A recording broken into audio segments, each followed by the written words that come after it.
इगतपुरी तहसीलदार कार्यालयात महाराष्ट्र दिन व कामगार दिन उत्साहात साजरा करण्यात आला। तहसीलदार अभिजित बारवकर यांच्या हस्ते ध्वजवंदन करून कार्यक्रमाची सुरुवात झाली। यावेळी तहसीलदार बारवकर यांनी आपल्या भाषणात महाराष्ट्राच्या प्रगतीत सर्वसामान्य नागरिकांचा सहभाग महत्त्वाचा असल्याचं सांगितलंय। शासनाच्या विविध योजनांचा लाभ तळागाळापर्यंत पोहोचवण्यासाठी सर्वांनी पुढाकार घ्यावा असं आवाहन त्यांनी केलंय। नमस्कार, तहसीलदार इगतपुरी म्हणून सर्वांना तालुका प्रशासनाच्या वतीनं 67व्या महाराष्ट्र दिनाच्या खूप खूप शुभेच्छा।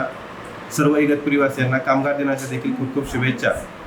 मला सांगण्यास आनंद होतो की चार्ज अधिकारी म्हणून जनगणनेमध्ये आज आपण 16वी भारताची जनगणना सुरुवात करत आहोत। आपल्या महाराष्ट्रामध्ये महाराष्ट्र दिनानिमित्त 1 मे ते 15 मे या कालावधीत स्वगणना आपण सुरू करत आहोत। तर आज इथे नगराध्यक्ष मॅडम आहेत, नगरसेवक आहेत, उपनगराध्यक्ष आहेत, त्यानंतर सर्व कार्यालय प्रमुख आहेत।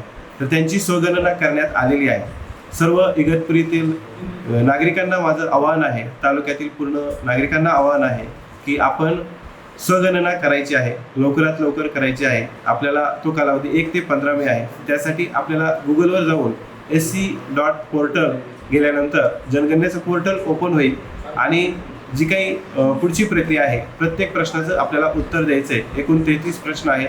त्याच्यामध्ये तुमची घराची स्थिती आहे, पिण्याच्या पाण्याचा पुरवठा आहे, त्याच्यानंतर स्वयंपाकाचं इंधन आहे, त्याच्यानंतर शैक्षणिक गोष्टी आहेत, घरातल्या व्यक्तींची संख्या आहे। तर अशा विविध प्रकारची, नंतर तुमच्या घरामध्ये किती वाहने आहेत वगैरे अशी इत्थंभूत माहिती आपल्याला द्यायची आहे। तर माझं सर्वांना पुन्हा एकदा आव्हान आहे की आपण sc.census या पोर्टलवर जाऊन सर्व नागरिकांनी आपली स्वगणना घर बसल्या करावी आणि जेव्हा प्रगणक येतील तेव्हा आपल्याला 12 अंकी जो ID जनरेट होणार आहे तर तो प्रगणकांना द्यायचा आहे। धन्यवाद। तसंच स्वगणना मोहिमेबाबत नागरिकांनी सक्रिय सहभाग नोंदवावा असंही त्यांनी नमूद केलंय। कार्यक्रमात नगराध्यक्षा शालिनी खातळे, उपनगराध्यक्ष मंगेश शिरोळे, वरिष्ठ पोलीस निरीक्षक सारिका हिरराव, इगतपुरी नगर परिषदेचे मुख्याधिकारी किशोर चव्हाण तसंच नगरसेवकांनी उपस्थितांना महाराष्ट्र दिन व कामगार दिनाच्या शुभेच्छा दिल्या। जय हिंद। मी पोलीस निरीक्षक सारिका विठ्ठल अहिरराव, इगतपुरी पोलीस स्टेशन तर्फे सर्व नागरिकांना आवाहन करते की 1 मे आज 2026 पासून स्वगणना सुरू होत आहे।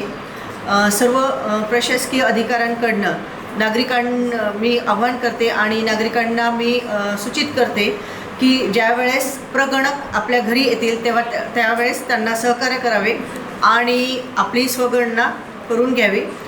सर्वांनी अँड्रॉईड मोबाईलचा वापर करावा, पण तेवढीच दक्षता देखील घ्यावी। जे गणक घरी येतील त्यांचे आय कार्ड पहिले आपण चेक करावे आणि थोडंसं सद्सद विवेकबुद्धी वापरून जर तुम्हाला काही संशय आल्यास तर तात्काळ पोलिसांना संपर्क करावा। जय हिंद। नमस्कार, मी किशोर चव्हाण, मुख्याधिकारी इगतपुरी नगर परिषद इगतपुरी।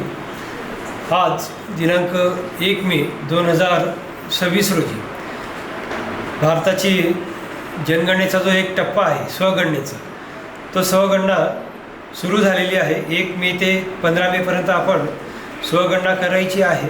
त्यानंतर 15 मे नंतर आमचे जे प्रगणक आहेत ते प्रगणक त्यांच्या ओळखपत्रासहित आपल्याकडे येतील।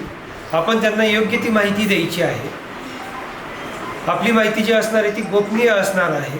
त्याच्यामध्ये कोणत्याही प्रकारची माहिती आपली उघड केली जाणार नाही। त्यामुळे आपण खुल्या दिलाने ह्या जनगणनेच्या प्रक्रियेमध्ये सर्वांनी सहभागी व्हायचं आहे आणि राष्ट्रीय कार्याला आपला हातभार लावायचा आहे।